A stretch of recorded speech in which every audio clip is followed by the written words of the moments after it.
dúpẹ́ lọ́wọ́ Ọlọ́run fún oore ọ̀fẹ́ tí ó fún wa láti rí àkókò yìí tí í ṣe àkókò ìsẹ́ra ẹni fún ọdún 2021. Mo gbàdúrà pé bí a ti fayọ̀ bẹ̀rẹ̀ rẹ̀, Ọlọ́run Olódùmarè á mú wa parí ẹ̀ láyọ̀ àti àlàáfíà. Mo ń fi àkókò yìí dúpẹ́ lọ́wọ́ bàbá wa nínú Olúwa tí wọ́n fún wa ní oore ọ̀fẹ́ láti bá gbogbo àwọn ènìyàn sọ̀rọ̀ lórí ẹ̀rọ amóhùnmáwòrán. Ẹni ọ̀wọ̀ tòótọ́ Nathaniel Ọládẹ̀jọ Ògúndípẹ̀, mo gbàdúrà wípé iṣẹ́ ìsìn wọn yóò máa tẹ̀síwájú.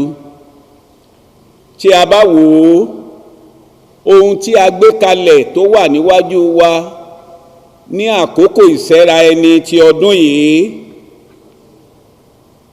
òun náà ni ọdún ìrètí wa láti òkè wá.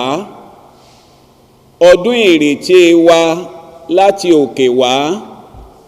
A sì mú ẹṣin ọ̀rọ̀ wa nínú ìwé Róòmù orí 12 ẹsẹ̀ 12 tó sọ wípé ẹ máa yọ̀ ní ìrètí, ẹ máa mú sùúrù nínú ìpọ́njú, ẹ máa dúró gangan nínú àdúrà.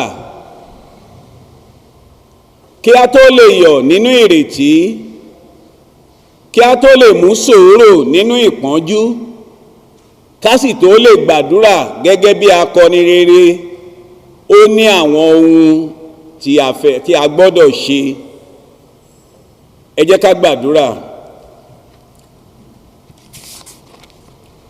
Àpáta ayérayé, ibi ìsádi wa, a dúpẹ́ lọ́wọ́ rẹ fún oore ọ̀fẹ́ tí o fi fún wa láti rí ọjọ́ òní láyọ̀ àti àlàáfíà. Olúwa, gba ọpẹ́ wa. A fẹ́ sọ ọ̀rọ̀ rẹ, a sì fẹ́ gbọ́ ọ̀rọ̀ rẹ. Etí ìgbọ́ àti àyà ìgbàṣe, Olúwa, fi fún wa. Ọ̀rọ̀ rẹ ayọ̀ ni, ọ̀rọ̀ rẹ ìyè ni. Ó wà fún ìkọ́ni àti ìtọ́ni, kí àwọn ènìyàn rẹ lè di pípé níwájú rẹ. Nítorí náà, bí ọ̀rọ̀ náà ti ń jáde, Olúwa, jẹ́ kó dé ìkọ̀kọ̀ gbogbo ọkàn, nítorí ìtóyè ọmọ rẹ Jésù Kristi Olúwa wa. Àmín. Ohun tí a fẹ́ fi gbà wá níyànjú dúró lórí ìrètí àtòkè wá. Ìrètí àtòkè wá fún àwọn tí a ti rà padà, tí a ti yí padà, àwọn tí ó ti padà sí ọ̀dọ̀ Ọlọ́run. A sì fẹ́ sọ̀rọ̀ lórí pípọ̀ sí i. Ní ọ̀pọ̀lọpọ̀ ìgbà ni a máa ń gba àdúrà pé Olúwa, fún mi ní eléyìí, Olúwa, jẹ́ kí n pọ̀ sí i nínú ohun gbogbo, mú mi lọ sí ìpele tó kàn. Bí èèyàn bá fi gbogbo ayé yìí lówó, ó sì fẹ́ ní sí i. Bí ènìyàn bá jẹ́ olórí tàbí adarí iṣẹ́ tàbí adarí ìjọ, ó sì fẹ́ tẹ̀síwájú sí i. A mú ẹṣin ọ̀rọ̀ yìí nínú ìwé Jẹ́nẹ́sísì orí 26 ẹsẹ̀ 12. Ó kà báyìí pé nígbà náà ni Ísákì fúrúgbìn ní ilẹ̀ náà, ó sì rí ọrọ̀ ọ̀run mú lé ọdún náà. Olúwa sì bùṣe fún un. Ọkùnrin náà sì di púpọ̀, ó sì ń lọ síwájú, ó sì ń pọ̀ sí i títí ó fi di ènìyàn ńlá gidigidi.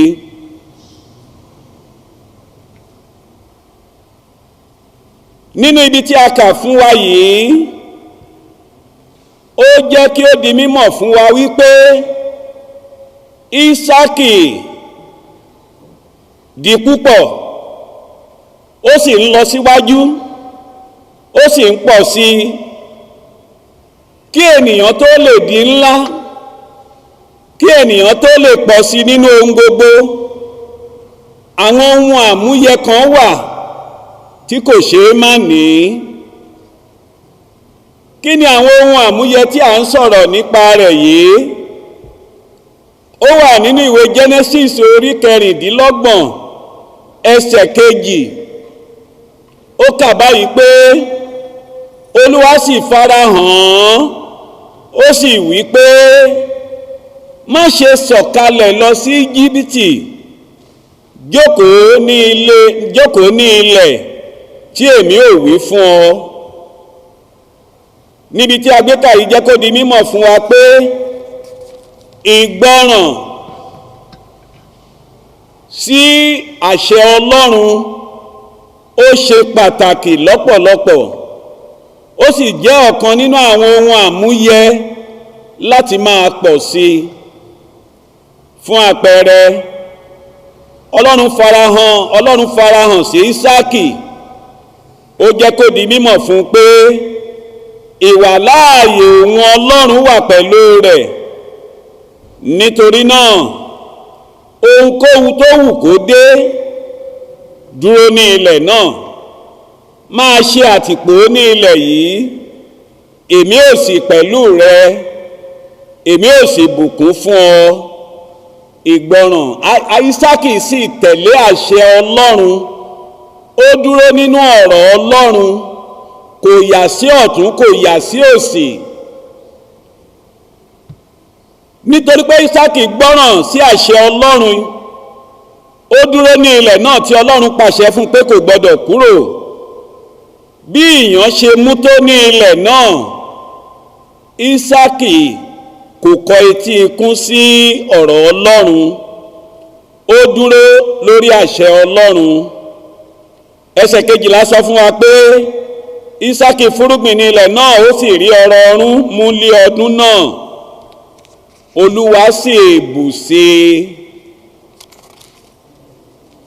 Olúwa sì bùṣe fún un. Ní ibi tí ọ̀dá wà, ní ibi tí òjò kò rọ̀, láti mú ire dàgbà, Ọlọ́run mú ọ̀nà àbáyọ fún Ísákì. Ó fúrúgbìn, ó ká ọrọ̀ ọ̀run, ó sì ń pọ̀ sí i títí ó fi di ènìyàn ńlá gidigidi. Mo gbàdúrà fún ọ, bí o ti ń gbọ́ ọ̀rọ̀ Ọlọ́run yìí, Olúwa yóò sọ ọ́ di ènìyàn ńlá. Níbi tí o kò ronúrokàn àánú sí, Ọlọ́run yóò gbé àánú dìde fún ọ.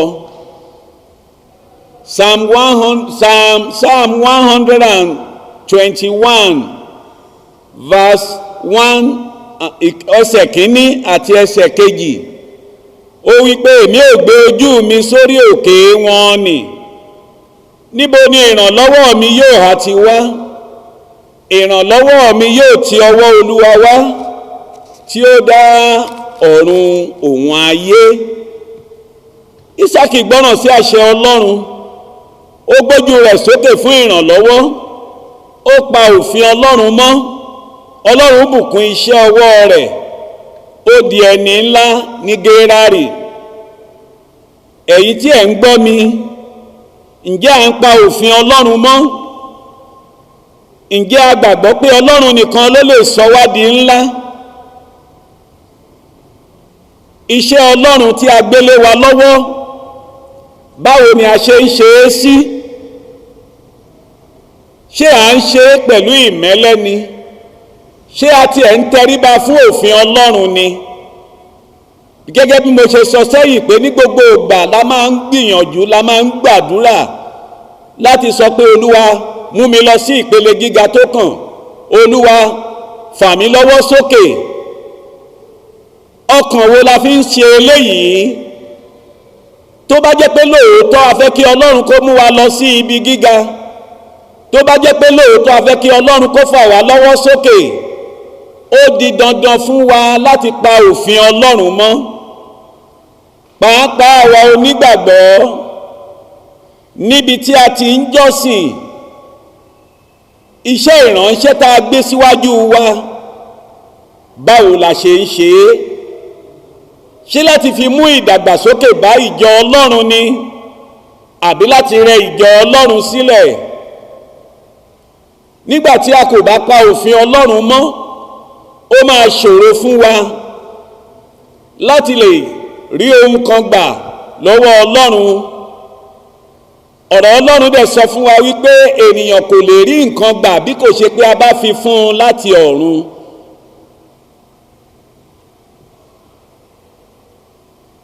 Ìwé Oníwàásù orí 9 ẹsẹ̀ 10 sọ pé ohunkóhun tí ìwọ fi ọwọ́ rẹ rí ní ṣíṣe, fi agbára rẹ ṣe é, nítorí kò sí ète, bẹ́ẹ̀ ni kò sí ìmọ̀ tàbí ọgbọ́n ní isà òkú níbi tí ìwọ ń rìn.